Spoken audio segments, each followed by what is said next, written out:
আমার শ্বশুর প্রতি রাতে গ্রামের কুমারী মেয়েদেরকে একা একা ছাদে নিয়ে কি যেন করতো। 1 ঘন্টা পর সেই মেয়েরা খুশি হয়ে বাসায় চলে যেত, আর পরের দিন ওই মেয়েদের ভালো একটা জায়গায় বিয়েও হতো। কিন্তু সকালবেলা আমার শ্বশুরের মনটা কেন জানি না খারাপ হয়ে যেত। একদিন এই রহস্য জানার জন্য আমি আগে থেকে ছাদে লুকিয়ে রইলাম। তারপর সেখানে আমি যেটা দেখলাম, যে কেউ দেখে অজ্ঞান হয়ে যেত। সেখানেই দেখলাম আমার শ্বশুর আর ওই মেয়েটা। আমার নাম শিল্পা। আমার কলেজে পড়া অবস্থাতেই আমার বিয়ে হয়ে যায়। আমার বাবা ছিল না, দুই পরিবারের মত দিয়েই আমাদের বিয়েটা সম্পন্ন হয়। আমার শ্বশুর বাড়িতে তেমন কেউ ছিল না, শুধু শ্বশুর, শাশুড়ি আর একজন ননদ ছিল।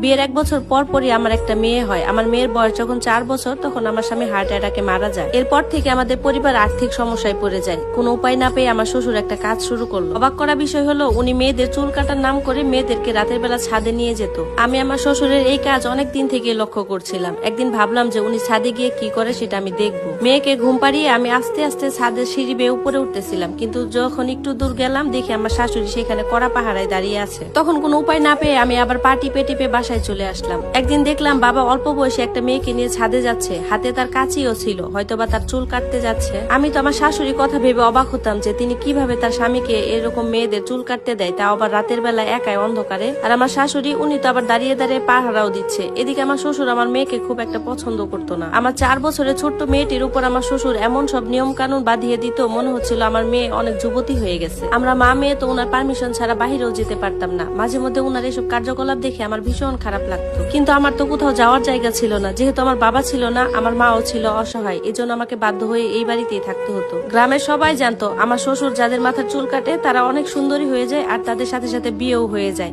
এভাবেই আমাদের দিনগুলো কাটতে লাগলো। কিছুতেই সত্যের সন্ধান খুঁজে পাচ্ছিলাম না। এভাবে আমার শ্বশুর আস্তে আস্তে গ্রামের মধ্যে বিখ্যাত হতে লাগলো। কিন্তু হঠাৎ আমার একটা আজব ব্যাপার সামনে এলো। আমার শ্বশুর যেসব মেয়েদের চুল কাটতো, পরের দিনই তাদের খুব ভালো ঘরে বিয়ে হয়ে যেত। একদিন আমার বাড়ির পাশের একটা যুবতী মেয়েকে তার মা আমার শ্বশুরের কাছে চুল কাটতে নিয়ে এলো। এটা দেখে আমি খুব খুশি হয়ে গেলাম। আমি মনে মনে ভাবলাম যে ওর মার কাছ থেকে আমি সবকিছু জানতে পারবো। আমার শ্বশুর রাতের বেলা ওই মেয়েটির সাথে কি কি করলো আর কিভাবে বা চুল কাটে। এরপর পরের দিন আমি যখন ওই মেয়েটার সাথে কথা বলতে চাইলাম, কিন্তু মেয়েটি চুপচাপ ছিল, তার মাও কিছু বলতে চাইলো না। একটা জিনিস খেয়াল করে আমি অবাক হলাম যে একটা চঞ্চল মেয়ে হঠাৎ করে এরকম চুপচাপ হয়ে গেল কেন। বাড়িতে এসে আমার মনের মধ্যে অনেকগুলো প্রশ্ন ঘুরপাক খেতে লাগলো। আমার স্বামীর মৃত্যুর পর আমার শাশুড়ি আমার জন্য অনেকগুলো বিয়ের প্রস্তাব এনেছিল, আমি সাথে সাথে না করে দিতাম। এই জন্য আমার শাশুড়ি আমাকে অনেক কথা শোনায়।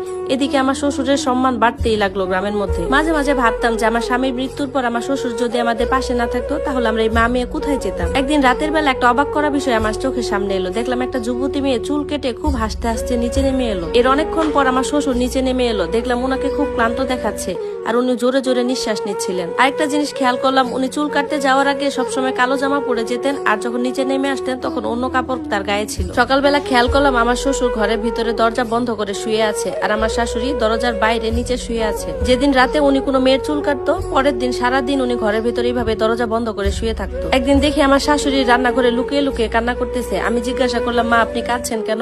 উনি তখন চোখের পানি মুছতে মুছতে বলল, না না, কাঁদবো কেন।